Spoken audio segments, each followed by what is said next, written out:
अस्सलाम वालेकुम। Voice of America Washington से मैं हूं सारा जमान। आप देख रहे हैं व्यू 360। आज के शो में यमन में सऊदी इत्तेहाद का बच्चों की बस पर हमला, अक़वाम मुत्तहिदा के मुताबिक जंग के बदतरीन लम्हात में से एक, और ईरान पर नई अमरीकी पाबंदियों के अफगानिस्तान पर मुमकिना असरात का जायजा। प्रोग्राम में और किन मौज़ूआत पर हम आपके लिए रिपोर्ट्स लेकर आए हैं, देखते हैं उसकी एक झलक। ये है वॉइस ऑफ अमेरिका की पेशकश व्यू 360। के अंदर बहुत सारा पोटेंशियल मौजूद है। थरपारकर में कोयले से बिजली पैदा करने के मंसूबे पर खुसूसी रिपोर्ट। आप लोगों को गेम्स खेलना बहुत जरूरी है। बदलते वक्त के साथ भारत में बुद्ध राहिबों का तर्ज जिंदगी कैसे बदल रहा है, और हॉलीवुड सितारों के दरमियान गर्मा गर्मी की खबरें। अमरीकी वज़ीर ख़ारिजा माइक पॉम्पेओ के बाद अब अमरीकी सेनेटर्स भी पाकिस्तान के लिए IMF के मुमकिना बेल आउट पैकेज पर सवाल उठा रहे हैं। रिपब्लिकन और डेमोक्रेटिक पार्टियों से ताल्लुक़ रखने वाले 16 अरकान सेनेट ने अमरीकी वज़ीर ख़ारिजा और वज़ीर ख़जाना को एक ख़त में पूछा है कि वो IMF से उन मुल्कों को कर्ज देने के बारे में क्या तफसीलात तलब कर रहे हैं जिन पर चीन के इंफ्रास्ट्रक्चर मंसूबों के बायस कर्ज़ों का बोझ बढ़ रहा है। ख़त में पाकिस्तान और श्रीलंका समेत कई मुल्कों का जिक्र किया गया है। सेनेटर्स जानना चाहते हैं कि IMF का सबसे बड़ा डोनर होने के नाते अमेरिका कैसे यकीनी बना रहा है कि बेल आउट पैकेज की शराइत के ज़रिए चीन के बेल्ट एंड रोड इनिशिएटिव के तहत जारी मंसूबे रोके जा सकेंगे या नए मंसूबों का आगाज़ मुमकिन नहीं हो सकेगा।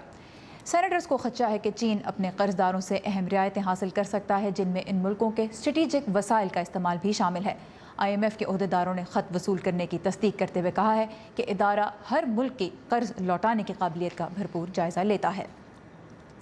यमन में सऊदी अरब की क़यादत में लड़ने वाली अफवाज के फ़िज़ाई हमले में कल बच्चों से भरी एक बस और बाजार को निशाना बनाने की आलमी बरादरी मज़म्मत कर रही है। हमले में कम अज़ कम 50 अफराद हलाक हो चुके हैं, जिनमें बड़ी तादाद बच्चों की है। अक़वाम मुत्तहिदा ने इस वाक़े की आज़ाद तहक़ीक़ात का मुतालबा किया है, जिसका हूसी बाग़ियों ने खैर मक़दम भी किया है। मज़ीद तफ़सीलात देखते हैं इस रिपोर्ट में। जुमेरात को यमन में शिया बागियों के खिलाफ सऊदी सरबराही में इत्तेहाद की जानिब से फ़ज़ाई हमलों में ज़ख्मी होने वालों का सादा सूबे के एक हॉस्पिटल में इलाज जारी है। हलाक और जख्मी होने वालों की तादाद खासी ज्यादा है और इनमें बूढ़े और बच्चे भी शामिल हैं। रिपोर्ट्स के मुताबिक हलाक होने वालों की तादाद में इजाफे का इम्कान है और निशाना बनने वालों में से कई 10 साल से कम उम्र के बच्चे भी थे। समर स्कूल से वापस आने वाली बच्चों की एक बस को निशाना बनाया गया। ये हमले शिमाली यमन में हूती बागियों के मजबूत गढ़ पर किए गए। हमला ऐन मार्केट के बीच हुआ। हमारी दुकानें खुली थीं और खरीदार मामूल के मुताबिक आ जा रहे थे। मरने वालों में तमाम मकामी शहरी, बच्चे और दुकानदार शामिल थे। 3 साल से हूती बागियों के साथ जंग में मसरूफ सऊदी इत्तेहाद के मुताबिक ये हमला सऊदी अरब के जनूबी इलाके में गुज़श्ता रोज होने वाले मिसाइल हमले के जवाब में किया गया। इस हमले में एक शख्स हलाक और 11 जख्मी हुए थे। सऊदी इत्तेहाद ने हूती बागियों पर बच्चों को इंसानी ढाल के तौर पर इस्तेमाल करने का इल्ज़ाम लगाया है। अमरीकी महकमा खारजा के मुताबिक अगरचे वो हमले की तमाम तफसीलात की तस्दीक नहीं कर सकता, इसके ओहदेदारों को शहरी हलाकतों पर तफ्तीश है। हमने सऊदी इत्तेहाद से मुतालबा किया है कि इस वाक़े की शफाफ और मुकम्मल जांच की जाए। हम शहरी हलाकतों के हवाले से तमाम मुसद्दक़ा इत्तलात को इंतहाई संजीदगी से लेते हैं। हम तमाम पार्टी से मुतालबा करते हैं कि इंटरनेशनल कानून के मुताबिक शहरियों की हिफाजत के लिए ज़रूरी इक़दाम को यकीनी बनाएं। अक़वाम मुत्तहिदा के मुताबिक यमन में गुज़श्ता 4 साल से जारी लड़ाई में 10,000 से ज़ायद अफराद हलाक और 20 लाख से ज़ायद बेघर हो चुके हैं। मारियामा डायलो के साथ आयशा खालिद, उर्दू VOA। अफगान दारुल हुकूमत काबुल से 150 किलोमीटर जनूब मगरिब में वाक़ गज़नी शहर में रात देर गए तालिबान ने एक बड़ा हमला किया, जिसके बाद से लड़ाई जारी है। तालिबान ने कई चेक पोस्टों, घरों और कारोबारी मराकज़ को निशाना बनाते हुए शहर के कुछ इलाकों पर कब्जा भी कर लिया, जबकि अफगान वज़ारत दिफ़ा ने वॉइस ऑफ अमेरिका को बताया है कि तालिबान शहर पर कब्जा करने में नाकाम रहे हैं। शहर में अफगान फ़ौज का ऑपरेशन जारी है, जिसमें अमरीकी फ़ौज फ़िज़ाई मदद फराहम कर रही है। गज़नी शहर काबुल और मुल्क के जनूबी इलाकों के दरमियान एक अहम रास्ते पर वाक़ है और इस ताज़ा तरीन हमले ने अफ़गानिस्तान में अक्टूबर के पार्लिमानी इंतखाबात से पहले सिक्योरिटी की सूरत हाल पर एक और सवालिया निशान लगा दिया है। ایران جوہری معاہدے سے امریکہ کی علیحدگی اور پھر ایران پر نئی اقتصادی پابندیوں کا بھی افغانستان کی صورتحال پر اثر پڑ سکتا ہے. اسی حوالے سے واشنگٹن میں علاقائی امور کے ماہر کیا کہہ رہے ہیں یہ ہم جانتے ہیں امان اظہر سے. جی امان، کیا تفصیلات ہیں؟ جی، میری جو سارا ان محققین سے یا تجزیہ کاروں سے گفتگو، اس میں ایک تو ان کا جو اسپیکٹ ہے دیکھنے کا وہ پالیسی چوائسز کے حوالے سے ہے اور دوسرا زمینی حقائق. تو ایک تو ماہرین اس بات کے اوپر یونانیمس ہیں کہ امریکہ کی جو خارجہ پالیسی ہے اس کے اعتبار سے ایران کی اہمیت افغانستان سے زیادہ ہے اور پالیسی سازوں کو اندازہ ہے کہ اس کی کاسٹ کیا ہے افغانستان کے لیے. جہاں تک رہی بات زمینی حقائق کی، تو اس میں کچھ ایسے پروجیکٹس ہیں جو ماہرین کی رائے میں جن کے اوپر اثر پڑ سکتا ہے، جس میں جیسے چاہ بہار کا منصوبہ ہے جس کا ویسے افغانستان کو تجارتی اور عسکری اعتبار سے خاصا فائدہ ہے اور پاکستان کے ذریعے جو امریکی ساز و سامان کی نقل و حرکت ہوتی ہے اس اعتبار سے بھی وہ اچھا ایک متبادل ہے جس کے اوپر اثر پڑ سکتا ہے. اور تیسری بات، ایران کے جو خطے میں دیگر ریاستی اور غیر ریاستی عناصر ہیں ان سے تعلقات، جس کے باعث تجزیہ کاروں کی رائے میں ہو سکتا ہے کہ ان امریکی پابندیوں کے بعد ایران افغانستان میں پارٹنر کے بجائے حریف کا کردار ادا کرے. باقی کیا گفتگو ہوئی میری ان ماہرین سے، وہ انہی کی زبانیں سنتے ہیں. واشنگٹن اور ایران کے درمیان افغان مسئلے پر تعاون کے کئی مواقع موجود رہے ہیں. ایران پر پابندیوں کے حالیہ فیصلے اور سخت گیر موقف سے ایسا کرنا بہت مشکل ہوگا. اس کا مطلب ہے کہ ایران سے افغانستان پر محض گفتگو کرنا ہی تقریباً ناممکن ہو جائے گا. پھر یہ کہ کسی بھی قسم کا تعاون سیاسی اعتبار سے بہت مشکل ہوگا. یہ درست ہے کہ افغانستان میں اس کی ریپریکشنز ہو سکتی ہیں، اس کے منفی اثرات ہو سکتے ہیں، لیکن ایران کا جو معاملہ ہے اس پہ فوکس زیادہ ہے، اس کو برتری دی گئی ہے افغانستان کے حوالے سے جو ایران کا رول ہے. اور میرے نزدیک اگر پالیسی میکر یہ فیصلہ کر رہا ہے تو پھر وہ یہ بھی سوچ رہا ہوگا کہ میرے پاس افغانستان کو حل کرنے کا اور کوئی طریقہ ہے باوجود اس بات کے کہ ایران شاید وہاں پہ اور منفی اپنا کردار ادا کرے. افغانستان بھی امریکی خارجہ پالیسی کے اعتبار سے اہمیت کا حامل ہے. ظاہر ہے وہاں دہشت گردی کا خطرہ موجود ہے اور وہاں امریکی فوج بھی تعینات ہے. اس لیے مسئلہ ایران اور افغانستان کے حوالے سے امریکی ترجیحات کا ہے. ٹرمپ انتظامیہ واضح طور پر کہہ رہی ہے کہ اس کے لیے ایران اور اس کے جوہری ہتھیاروں کا معاملہ زیادہ اہم ہے. جی، آپ سن رہے تھے امریکی ماہرین کی ایران پر لگی ہوئی پابندیاں اور اس کے نتیجے میں افغانستان کیسے اس پہ اثر پڑ سکتا ہے. ان کی رائے کیا تھی اس کے اوپر. آنے والے دنوں میں ابھی یہ گفتگو کا سلسلہ جاری رہے گا کہ ان پابندیوں کے نتیجے میں زمینی حقائق کیسے متاثر ہوتے ہیں. جی، امان اظہر ہمارے ساتھ تھے کیپٹل ہل سے. تھینک یو امان. امریکی صدر ڈونلڈ ٹرمپ کے سامنے اس وقت ایک اور اہم الیکشن ہے. 6 نومبر کو امریکی عوام کانگریس کے لیے اپنے نمائندے منتخب کریں گے. صدر کی کوشش ہے کہ کانگریس کا کنٹرول ان کی جماعت ریپبلکن پارٹی کے پاس ہی رہے اور اسی لیے وہ معیشت کی بہتر ہوتی صورتحال کا زور و شور سے پرچار کر رہے ہیں. لیکن ریپبلکنز کو خدشہ ہے کہ ٹویٹر پر صدر کی سرگرمیاں امیدواروں کو بیلٹ باکس پر نقصان بھی پہنچا سکتی ہیں. ریاست فلوریڈا میں ریپبلکن پارٹی کے امیدواروں کی انتخابی مہم کی سپورٹ کے لیے موجود صدر ٹرمپ نے مضبوط معیشت اور ریپبلکنز میں اپنی مقبولیت کے بارے میں شیخی بھگاڑنے میں دیر نہیں لگائی. ہماری کارکردگی اچھی ہے اور مجھے خوشی ہے کہ آپ کے حالات بھی اچھے ہیں. کیا آپ نے نئے پول کے بارے میں سنا ہے؟ ریپبلکن پارٹی کی تاریخ میں سب سے مشہور شخص میں ہوں. کیا آپ یقین کریں گے؟ ماہر معیشت مارک ہیمری کی رائے میں معیشت میں حالیہ 4% سے زیادہ اضافہ صدر ٹرمپ کے لیے فائدہ مند ہو سکتا ہے. تو اگر صدر اور ریپبلکن پارٹی کے دوسرے اراکین معیشت کی ترقی میں وقتی طور پر ہی صحیح کچھ اضافہ کر پائے ہیں تو میرے حساب سے یہ کامیابی ہے. لیکن صدر ٹرمپ ٹویٹر پر روسی تحقیقات پر تنقید کرنے، امریکہ اور میکسیکو کی سرحد پر دیوار کی تعمیر کے لیے فنڈنگ نہ ملنے کی صورت میں حکومت کے شٹ ڈاؤن کی دھمکیوں اور ان کے بقول جھوٹی خبروں والے میڈیا کو لتاڑنے میں بھی مصروف رہے. لیکن وہ کسی کو بھی برا کہہ سکتے ہیں کیونکہ وہ جعلی مکروہ خبریں پھیلانے والے ہیں. جارج واشنگٹن یونیورسٹی سے منسلک مائیکل کارنفیلڈ کہتے ہیں ان کے ٹویٹر میسیجز اصل موضوع سے توجہ ہٹا سکتے ہیں. دیکھنے میں آیا ہے کہ صدر ٹرمپ جو بھی کہتے ہیں وہ غالب ہو جاتا ہے. آپ کہہ سکتے ہیں کہ وہ سیاسی ٹویٹر کے مالک اور آقا ہیں. اور امریکی صدر کے انتخابات میں روسی مداخلات کی تحقیقات پر مسلسل حملے ڈیموکریٹس کے لیے پریشان کن ہیں. میں امید کرتا ہوں کہ میرے ریپبلکن ساتھی صدر کی مداخلت روکنے میں کامیاب ہوں گے क्योंकि अमरीकी शहरी चाहते हैं कि हम हुकूमत चलाएं, ना कि एक दूसरे पर सारा दिन चीखते रहें।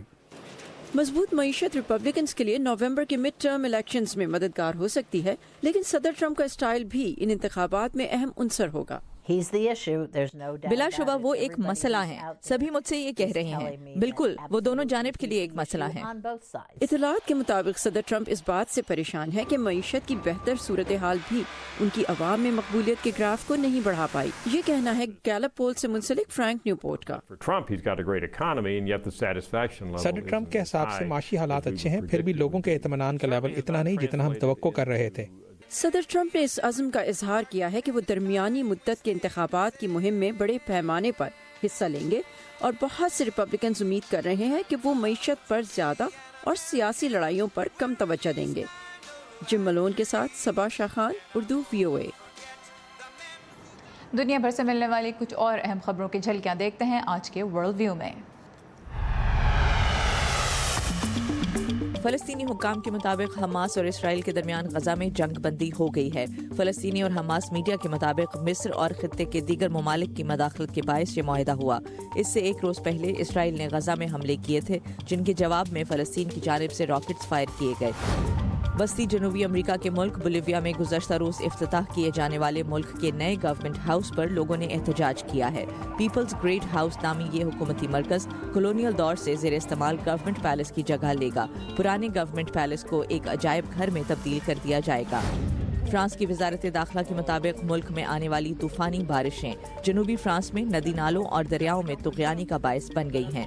इन बारिशों से सबसे ज़्यादा गार्ड का इलाका मुतासिर हुआ है। करीबन 750 अफराद को मुख्तलिफ इलाकों से महफूज जगहों पर पहुँचाया गया। हुक्काम का कहना है कि फ्रांस समेत यूरोप के कई मुल्कों में शदीद गर्मी की लहर के बाद तूफ़ानी बारिशों का ये सिलसिला शुरू हुआ है।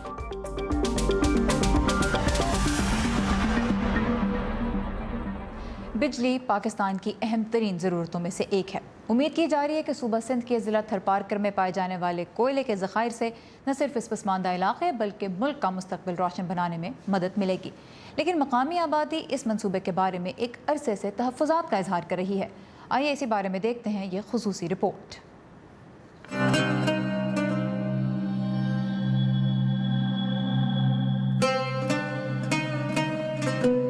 एंग्रो कोल के मुताबिक थर के 9000 स्क्वायर किलोमीटर रकबे पर मौजूद कोयले के ज़खायर पाकिस्तान की बिजली की ज़रूरियात पूरी करने में अहम किरदार अदा करेंगे। थर के अंदर बहुत सारा पोटेंशियल मौजूद है, क्योंकि यहाँ पे कोयले के दुनिया का 7वां बड़ा ज़ख़ीरा है कोयले का, 7th largest coal reserves of the world. यहाँ पे 175 अरब टन के करीब कोयला मौजूद है, जिससे आप 1 लाख मेगावाट अगले 2 साल के लिए बिजली प्रोड्यूस कर सकते हैं। इस प्रोजेक्ट से हमारे जो मुल्क के लिए एनर्जी क्राइसिस ख़त्म हो जाएंगे इंशाल्लाह। ये जो प्रोजेक्ट है ब्लॉक 2 जो Sindh Engro coal mining company काम कर रही है, हम 4000 मेगावाट बिजली प्रोड्यूस करेंगे फॉर 60 ईयर्स। ये मंसूबा साल हर साल से खुश्क साली और गुर्बत की मार सहने वाले थरी बाशिंदों को रोजगार और खुशहाल जिंदगी देने का वादा करता है। थर मैं ये समझ रहा हूँ कि अगले चंद सालों में इसकी शक्ल बिल्कुल बदल चुकी होगी। यहाँ पे खुशहाली आ चुकी होगी, पूरे मुल्क की नज़रें इसके ऊपर होंगी। इतना इंपॉर्टेंट रोल प्ले कर रहा होगा पाकिस्तान की इकॉनमी के अंदर कि जहाँ से सारी आपकी एनर्जी जो है वो ड्राइव हो रही होगी। लेकिन थर में रहने वाले तमाम लोग खुशहाली के इन वादों से मुतमईन नहीं। खुसूसन थर कोल प्लांट से 40 किलोमीटर दूर गोरानो गांव में रहने वाले, जिनकी जमीन पर कोल माइन से निकलने वाला पानी डंप किया जा रहा है। पानी का जो जखीरा बन रहा है उसके हिसाब से जिस जगह पे बन रहा है वो लोगों का लाइवलीहुड है। यहाँ पे कोयले के नीचे और ऊपर दोनों जगहों पे पानी की लेयर्स मौजूद हैं। तो जब हमें कोयले के ऊपर पहुँचना है तो हमें उससे पहले ये पानी जो है वो सारा निकालना है और इस पानी को निकाल के हमें कहीं ना कहीं डिस्पोज ऑफ करना है। मकामी लोगों का कहना है कि इस पानी से गोरानो गांव समेत इलाके के दीगर 12 देहात भी मुतासिर हो रहे हैं। एंग्रो के मुताबिक मंसूबे की वजह से बेजमीन होने वालों की दोबारा आबादकारी पर $62 मिलियन की रकम खर्च की जा रही है। लेकिन गोरानो गांव के बासियों को इस पानी से पहुंचने वाले नुकसानात के अजाले के लिए एंग्रो के पास कोई मंसूबा नहीं है, क्योंकि कोल माइन से निकलने वाला पानी जिस जमीन पर छोड़ा जा रहा है उसमें शामिल ज्यादातर इलाका हुकूमत की मिल्कियत में है। ये ज़मीन पानी छोड़ करेंगे, 3 साल इसमें स्टोर पानी करेंगे तो फिर ज़मीन वो हमारे काम की नहीं होगी, नहीं उसमें खेती बाती करेंगे, नहीं उसमें ये दरखण जो है सारे ख़त्म होंगे, जो उसमें माल का चराग होगा, फिर हमारी जो भी बंदी है खेड़ी बाती वाले सारे दरबदर हो जाएंगी। गोरानो गांव में पानी छोड़ने की वजह से बनने वाले मसाइल पर लोग पिछले 1 साल से एहतजाज कर रहे हैं और इन्होंने सिंध हाई कोर्ट से रुजू भी कर रखा है। थर के लोग आपने दरबदर कर दिया है, गांव छुड़वा रहे हो, उनके खेतियां बाड़ियां तबाह कर रहे हो, उनके माल मवेशी के सारे वसीले ख़त्म कर रहे हो। हम कहते हैं कि तबाही होगी, थर की तबाही होगी और सरमाएदारों की जो है ना वो तरक्की होगी। मुल्क तरक्की करेगा मगर थर जो है ना वो डूबता जाएगा। गोरानो गांव के बासियों की मुश्किलात दूर हो भी गईं, तो भी क्या थरकोल जैसे प्लांट्स माहौलियाती हिद्दत बढ़ाने का बायस नहीं बनेंगे? डेजर्टिफिकेशन को ख़त्म करने के लिए हम लोग काफ़ी इकदाम कर रहे हैं। फॉर एग्जांपल जो यहाँ पे जो क्रॉप्स लग रही हैं वो यहाँ के पानी से उनकी नशोनुमा हो रही है। आफ्टर 3.5 ईयर्स हम उसी पानी को दोबारा यूज़ करेंगे अपने पावर प्लांट के लिए। उसके बाद हम ये पानी गोरानों पे नहीं भेजेंगे।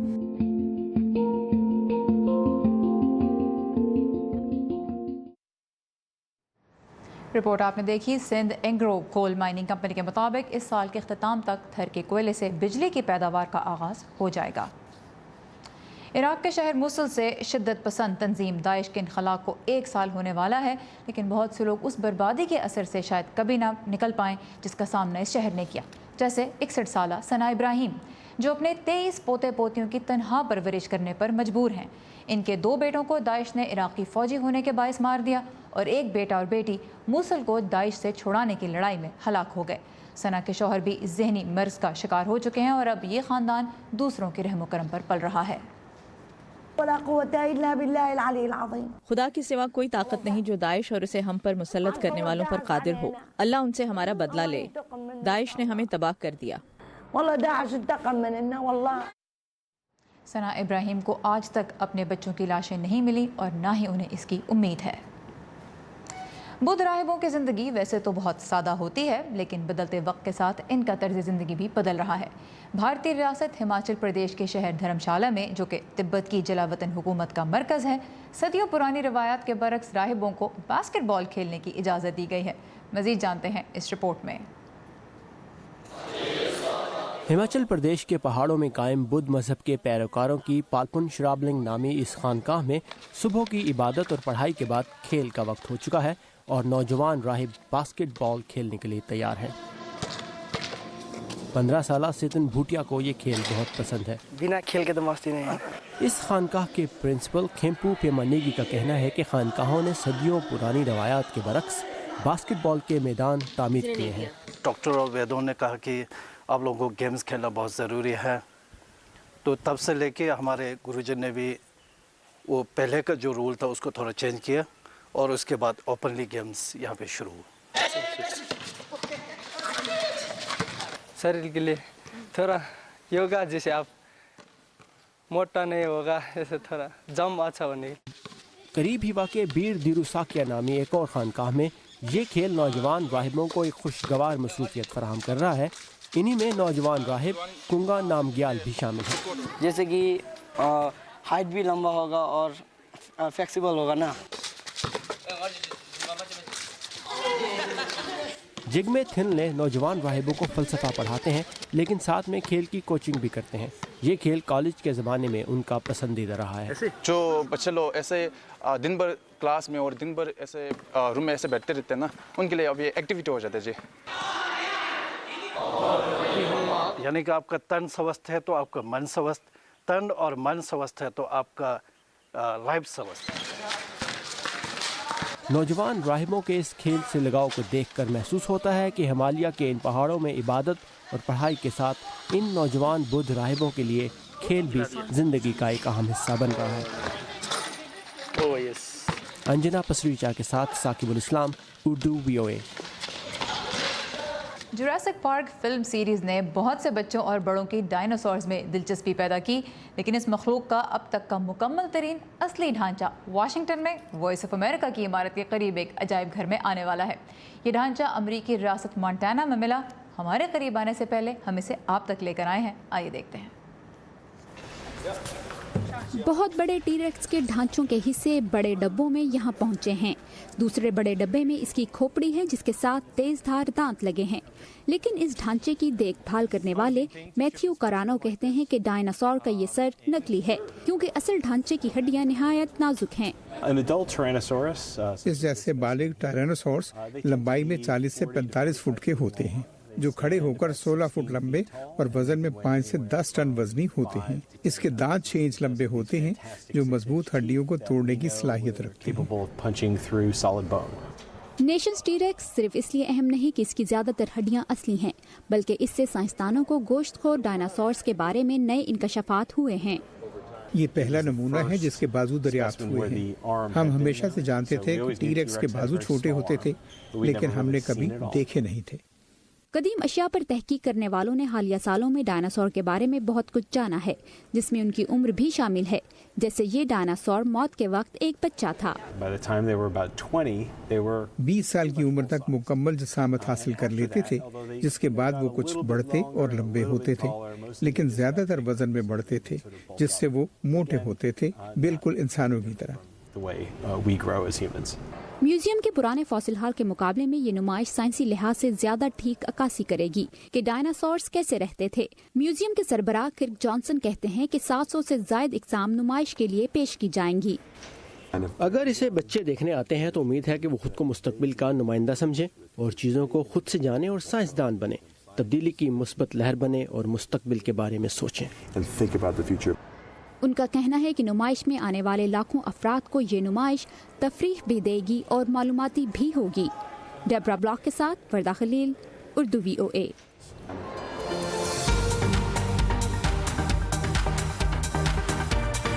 ویکنڈ شروع ہونے والا ہے، ایک نظر ڈالتے ہیں انٹرٹینمنٹ کی خبروں پر جو ہمارے لیے لے کے آئی ہیں وردہ خلیل. وردہ یہ بتائیے اس ہفتے کی ہالی ووڈ ہائی لائٹس میں کیا شامل ہے؟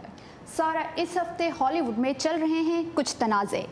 برینجلینا کے نام سے مشہور ہالی ووڈ کے ڈریم جوڑے کے درمیان 2016 میں علیحدگی کے بعد ایک نئی کشیدگی پیدا ہو گئی ہے.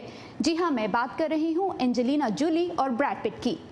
اینجلینا جولی نے عدالت سے شکایت کی ہے کہ بریڈ ان کے بچوں کے لیے ضروری خرچہ نہیں دے رہے. جواب میں بریڈ پٹ نے عدالت کو بتایا ہے کہ وہ بچوں کی نگہداشت کے لیے $13 لاکھ ادا کر چکے ہیں اور اینجلینا جولی اور ان کے بچوں کے لیے ایک نیا گھر خریدنے کے لیے انہوں نے $80 لاکھ ادھار بھی دیے ہیں. بریڈ کہتے ہیں اینجلینا کی جانب سے عدالت میں سماعت کی درخواست میڈیا سٹنٹ ہے، جبکہ اینجلینا جولی کہتی ہیں کہ بریڈ پٹ سچائی چھپانا چاہتے ہیں.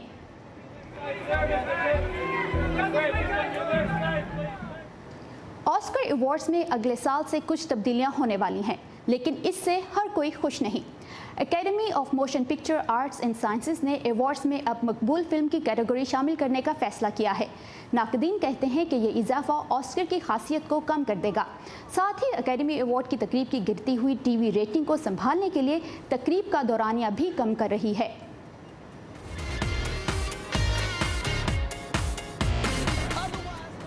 ہالی ووڈ میں مطالبہ کیا جا رہا ہے کہ ڈونلڈ ٹرمپ کے نام کا ستارہ واک آف فیم سے ہٹا دیا جائے.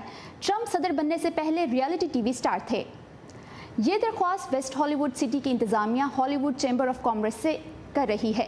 سٹی کونسل کو صدر ڈونلڈ ٹرمپ کے رویے اور پالیسیوں پر اعتراض ہے لیکن ہالی ووڈ چیمبر آف کامرس کا کہنا ہے کہ انہوں نے آج تک کسی بھی سیلیبریٹی کے نام کے ستارے کو واک آف فیم سے نہیں ہٹایا کیونکہ وہ ہالی ووڈ کی تاریخ کا حصہ بن چکے ہیں.